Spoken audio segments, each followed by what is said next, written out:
ትላንት ማምሻውን በቦሌ አየር መንገድ አንድ አስደንጋጭ የተባለ ክስተት ማጋጠሙ ሲነገር የኳታር አየር መንገድ ንብረት የሆነው አውሮፕላን ቦሌ ላይ ለማረፍ ተቃርቦ በረራውን እንዲቀይር መደረጉ ተሰምቷል። የአራት ኪሎ ቤተ መንግስት ወና ሆኗል። ሰሞኑን በተከታታይ የመንግስት ባለስልጣናት እያካሄዱት ያለው የውጭ ጉዞ መነጋገሪያነቱ ሲቀጥል የአውሮፓ ጉዟቸው የቀጠለው ጠቅላይ ሚኒስትር አብይ አህመድ ጀርመን መግባታቸው ታውቋል። ምክትላቸው ተመስገን ጥሩነህና ፊልድ ማርሻል ብርሃኑ ጁላም ከሀገር ወጥተው ወደ ሞስኮ በማቅናት ከሩሲያ አቻዎቻቸው ጋር መገናኘታቸው ተነግሯል። በሰዓቱ የመረጃ ጥንቅራችን እንዳስሰዋለን።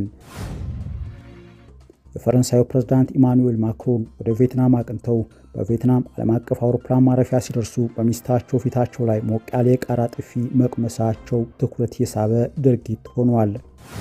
በአማራ ክልል በተጧጧፈው የሹፌሮችና ረዳቶች እገታ በጨለማ ማሽከርከር በመቆሙ የግድያ ጥቃቱ ቢቀንስም በ10 ቀናት ብቻ 31 ሹፌሮችና ረዳቶች መታገታቸው ተሰምተዋል። ሰላም ጤና ይስጥልን የተከበራችሁና የተወደዳችሁ ቻናላችን ቤተሰቦች እንደምናላችሁ። ወቅታዊ የሰዓቱ የዜና ጥንቅራችን ተጀምሯል። ከወዲሁ ቀደም ሲል በርዕሳችን ያስተዋወቅናችሁን አበይት ዝርዝር መረጃዎች ከዚህ እንደሚከተለው ማቅረብ እንጀምራለን። አብራችሁን ቆዩም። አራት ኪሎ ቤተ መንግስት ወና ሆኗል። ሰሞኑን በተከታታይ መንግስት ባለስልጣናት እያካሄዱት ያለው የውጭ ጉዞ መነጋገሪያ ሆኗል። ጠቅላይ ሚኒስትር አብይ፣ ምክትላቸው ተመስገን ጥሩነህ፣ ጠቅላይ ፊልድ ማርሻል ብርሃኑ ጁላም ከሀገር ወጥተዋል። በዚህ መካከልም የብሔራዊ ደህንነት ኃላፊው ሬድዋን ሁሴን ጉዞ ማድረጋቸው ደግሞ አነጋጋሪ ሆኗል። አሁን ብቻቸውን የቀሩት ፕሬዝዳንት ታዬ አጽቀሥላሴ ናቸው። ይህ አይነት ክስተት ከወር ገደማ በፊት ማጋጠሙ የሚዘነጋ አይደለም።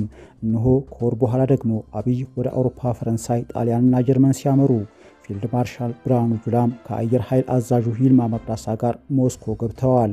ተመስገን ጥሩነህ ከነሽመልስ አብዲሳ ጋር አረጋ ከበደን አስከትለው ብራዚል ከሄዱ በኋላ በአፋጣኝ ተመልሰዋል። የብሔራዊ መረጃና ደህንነት ሹሙ አምባሳደር የሆኑት ሬድዋን ሁሴንም ወደ ጎረቤት ሀገር ሱዳን የደርሶ መልስ ጉዞ ማድረጋቸው ታውቋል። እናም በአመዛኙ የመንግስት ባለስልጣናት ላይ የታየው የውጭ ጉዞ ከሰሞነኛው ከኢትዮ ኤርትራ ፍጥጫ አንጻር ልዩ ትርጉም የሚሰጠው ሆኗል። ፊልድ ማርሻል ብርሃኑ ጁላ ከአየር ኃይል አዛዡ ይልማ መርዳሳ ጋር ሞስኮ የገቡት የኢትዮጵያ ከፍተኛ ጀነራሎች ከሩሲያ አቻዎቻቸው ጋር መገናኘታቸው ነው የተሰማው። በኢትዮጵያ የጦር ኃይሎች ጠቅላይ ኤታማዦር ሹም ፊልድ ማርሻል ብርሃኑ ጁላ የተመራው ልዑክ ወደ ሩሲያ ሞስኮ በማቅናት ከሩሲያው ምክትል መከላከያ ሚኒስትር አሌክሳንደር ፎሚን ጋር በወታደራዊና ደህንነት ጉዳዮች ዙሪያ ሰፊ ምክክር እያካሄዱ መሆኑ የተገለጸ ሲሆን የኢትዮጵያ አየር ኃይል ዋና አዛዥ ሌተናል ጄኔራል ይልማ መርዳሳም ከፊልድ ማርሻሉ ብርሃኑ ጁላ ጋር አብረው ከተጓዙት የልዑካን ቡድን አባላት መካከል ይገኙበታል። ይህ በእንዲህ እንዳለም በአውሮፓ ጉብኝት እያደረጉ የሚገኙት ጠቅላይ ሚኒስትር አብይ አህመድ በመጀመሪያ የፈረንሳይ ከዚያም የጣሊያን ጉብኝታቸውን አጠናቀው ዛሬ ከሰዓት የጀርመን መዲና በሆነችው በርሊን ከተማ መግባታቸው ማወቅ ተችሏል። ጠቅላይ ሚኒስትር አብይ የሚጎበኛቸው ሀገራት መሪዎችን ለህዳሴ ግድብ ምርቃት ግብዣ እየጠሩ መሆኑም ታውቋል። የጀርመን ጉብኝታቸው እንዳለቀ ወደ እንግሊዝ፣ ፊንላንድ፣ ስዊድንና ኖርዌይ እንደሚያመሩም ተነግሯል። ከጣሊያኗ ሮም ጉብኝታቸው በኋላ ወደ ለንደን ያመራሉ ተብለው በለንደን በተቃዋሚዎቻቸው ጭምር ሲጠበቁ የነበሩ ጠቅላይ ሚኒስትር አብይ አህመድ ምክንያቱ ባልታወቀ ሁኔታ ቀድመው ወደ ጀርመን አምርተዋል። በለንደን እስከ ምሽት ድረስ ሲጠብቋቸው የነበሩት ኢትዮጵያውያን ተቃዋሚዎችም እስከ ኤምባሲ ድረስ በመሄድ እንደፈለጓቸው ከስፍራው የደረሰ መረጃ ያመላክታል። ይህ በእንዲህ እንዳለም አብይ ከሁለት ቀናት በፊት የአውሮፓ የመጀመሪያ ጉብኝታቸውን በፓሪስ ሲጀምሩ ሞቅ ያለ አቀባበል ያደረጉላቸው የፈረንሳዩ ፕሬዝዳንት ኢማኑኤል ማክሮን ትናንት ምሽት በተራቸው ወደ ቪየትናም አቅንተው በቪየትናም ዓለም አቀፍ አውሮፕላን ማረፊያ ሲደርሱ በሚስታቸው ፊታቸው ላይ ሞቅ ያለ የቃሪያ ጥፊ ቀምሰዋል። 47 ዓመቱ የወጣቱ የፈረንሳይ መሪ ባለቤት የሆኑት ወይዘሮ ብሪጂት የ72 የዕድሜ ባለጸጋ ናቸው። ይህም ባላቸውን በ25 ዓመት ይበልጡታል ማለት ነው። ወይዘሮዋ ወጣቱን ፕሬዝዳንት መሪያቸውን ፊታቸው ላይ በቁጣ እጃቸውን ሲያሳርፉባቸው የአውሮፕላኑ በር የከፈተችው የአየር መንገዱ ሰራተኛ ባየችው ነገር በመደንገጥ ፊቷን ሸፍና ደረጃውን በፍጥነት ወጥታለች። ማክሮን ከዚያ በኋላ በተረጋጋ ሁኔታ ከአውሮፕላኑ ሲወጡ ምንም እንዳልተፈጠረ በማስመሰል ባለቤታቸውን በመጠበቅ ቀኝ ክንዳቸውን ሊሰጧቸው ቢሞክሩም የ72 ዓመቷ ቀዳማዊት እመቤት በተዘረጋላቸው በባላቸው ክንድ እጃቸውን ሳያስገቡም ዝም ብለው ደረጃውን ሲወርዱ ታይተዋል። ይህ የፈረንሳዩ የፕሬዝዳንት ኢማኑኤል ማክሮን ለጉብኝት ቪየትናም ዋና ከተማ ሃኖይ አውሮፕላን ማረፊያ ደርሰው ከአውሮፕላን ሊወርዱ ሲሉ የሆነው ድርጊት በዓለም ዙሪያ መነጋገሪያ ሆኗል። ማክሮን በአደባባይ ጥፊ በሚመስል ሁኔታ በባለቤታቸው የተገፈተሩት ለቀልድ እንጂ የቤት ውስጥ ጸብ አይደለም ሲሉም አስተባብለዋል። የአውሮፕላኑ በር ተከፍቶ ፕሬዝዳንቱ ፊት ለፊት በሚታዩበት ጊዜ አንድ እጅ ጸብ በሚመስል ሁኔታ ፊታቸውን በኃይል ሲገፉ ታይተዋል። በዚህ ጊዜ ፕሬዝዳንቱ ምንም እንዳልተፈጠረ የእጅ ሰላምታ ሰጥተው ሚስታቸውን ከጎናቸው ማድረግ ከአውሮፕላን ወርደዋል። እሁድ ምሽት በፕሬዝዳንቱ አውሮፕላን ውስጥ የማክሮን ሚስት ብሪጂት ፊታቸው ሳይታይ ከአውሮፕላኑ በር በጎን በኩል ሆነው በእጃቸው የማክሮንን ፊት በኃይል ሲገፈትሩት የተቀረጸው ምስል በጥንዶቹ መካከል የተፈጠረውን ጸብ እንዳለ እየተነገረ ነው። ፕሬዝዳንት ማክሮን በድንገት በገጠማቸው ነገር መጀመሪያ ላይ የደነገጡ ቢሆንም ወዲያው ምንም እንዳልተፈጠረ በማስመሰል ከአውሮፕላኑ ውጭ ሊቀበሏቸው ለተሰበሰቡት የቪየትናም ባለስልጣናትና ካሜራ ደግነው ለሚጠብቋቸው ጋዜጠኞች የእጅ ሰላምታ ሰጥተው ነበር።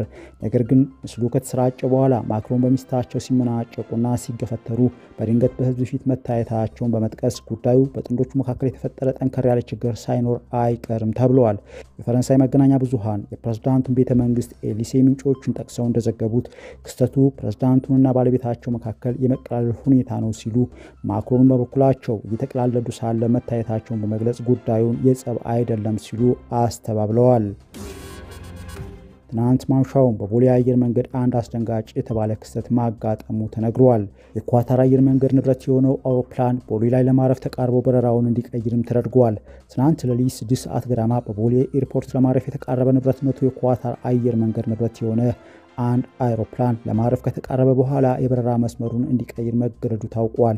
ይህ የበረራ ቁጥሩ ኬአር 1427 የሆነ አውሮፕላን መነሻውን ዶሃ ኳታር አድርጎ ወደ አዲስ አበባ ሲጓዝ የነበረ ሲሆን ለማረፍ በተቃረበበት ወቅት ከሌላ እየተነሳ ከነበረ የኢትዮጵያ አየር መንገድ አውሮፕላን ጋር በአንድ የበረራ ከፍታ ላይ በመገኘታቸው የበረራ መስመሩ እንዲቀይር መገደዱን ለማወቅ ተችሏል። የኳታሩ አውሮፕላን ዞሮ በሮ እንዲመለስ ተደርጓል። ይህም ሁለቱ አውሮፕላኖች በአንድ ከፍታ ላይ ተገናኝተው ከባድና አሰቃቂ የግጭት አደጋ እንዳይከሰት እየተደረገ ነው ያሉት ምንጮቻችን፣ እንዲህ አይነት ክስተቶች በዓለም አቀፍ ዙሪያ እጅግ ውስን በሆነ አጋጣሚዎች ብቻ እንደሚከሰት ተናግረዋል። ነገር ግን የበረራ ቴክኒሻኖች ይህንን ጉዳይ እንዴት ቀድመው አላወቁም? አደጋው ቢከሰት በዓለም እጅግ አሰቃቂ ይሆን ነበር ሲሉ ምንጮች ገልጸዋል። ሁለቱም አውሮፕላኖች 25ኤል የተባለውን አንድ መንደርደሪያ ለማረፍ መጠቀም ሲኖርባቸው፣ ነገር ግን የኳታር አየር መንገድ አውሮፕላን 07አር በሚባለው መንደርደሪያ በኩል ለማረፍ መቃረቡ ክስተቱን እንዲፈጥር አድርጎታል ብለዋል። የአየር ትራፊክ ተቆጣጣሪዎች ምን ሚና እንደነበራቸው መረጃው የለኝም ያሉት ምንጮቻችን ለማረፍ እየተቃረበ የነበረውን አውሮፕላን ወደ ሌላ ማረፊያ መጠቆሚያ መውሰድ እንደነበረባቸው አስረድተዋል። ነገር ግን ይህ ሳይሆን ቀርቶ የኳታሩ ፕሌን 07አር መንደርደሪያን በመከተል የማረፍ ሂደቱን ለማቋረጥ መገደዱ ታውቋል። ከዚህ አስደንጋጭ ከተባለው ክስተት በኋላም ግን አውሮፕላኑ በሰላም እንዳረፈ ለማወቅ ተችሏል። በ10 ቀናት ብቻ በአማራ ክልል 31 ሹፌሮችና ረዳቶች መታገታቸው ተነግረዋል። ከፍለው የወጡም አሉ፣ እንዲሁም ገና ያልወጡም አሉ ሲል የጣና ከባድ መኪና አሽከርካሪዎች ማህበር አስታውቀዋል። ማህበሩ በጨለማ ማሽከርከር በመቆሙ የግድያ ጥቃቱ ቀንሷል፣ እገታው ግን በጣም ተጧጡፏል ብሏል።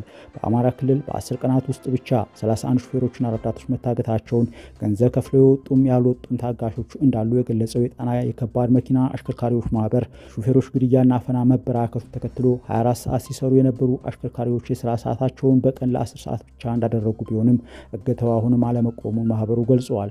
ማህበሩ በ10 ቀናት ብቻ በአማራ ክልል 31 ሹፌሮችና ረዳቶች ታግተዋል ብሎ ለጉዳዩ ትኩረት እንዲሰጥ በአጽንኦት አሳስበዋል። ገንዘብ ከፍለው የሚወጡ አሉ፣ ነገር ግን ማስፈራሪያ ስለሚደርስባቸው ከወጡ በኋላ የገጠማቸውን የመናገር ድፍረት አይኖራቸውም፣ ምክንያቱም ተመልሰው በዚያው መንገድ ነው የሚያሽከረክሩት በማለት የድርጊቱን አስቸጋሪነት ገልጸዋል።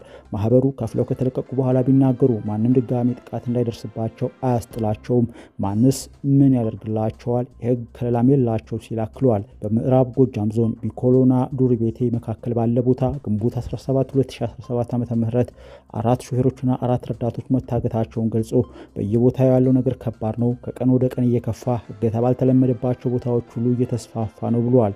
በደብረ ብርሃን መንገድ ለሚ አካባቢ፣ በአንጅባራ በቻግኒ በቅርቡ እገታ መፈጸሙን ጠቅሶ ደቡብ ጎንደር ከጋይንት እስከ ወረታ መገንጠያ ከባድ መንገድ ሆኗል፣ ለየት ባለ መልኩ እገታ ይፈጸምበታል ነው ያለው። ነዳጅ ጭነው በእጀባ የሚጓዙ ተሽከርካሪዎችም ጥይት የተተኮሰባቸው ነዳጁ የፈሰሰ እንደሆነ፣ አሁን ግድያ ትንሽ የቆሙ አሽከርካሪዎች ችግር ወዳለበት ቦታና በምሽት ከመሄድ ስለታቀቡ መሆኑንም አስረድተዋል።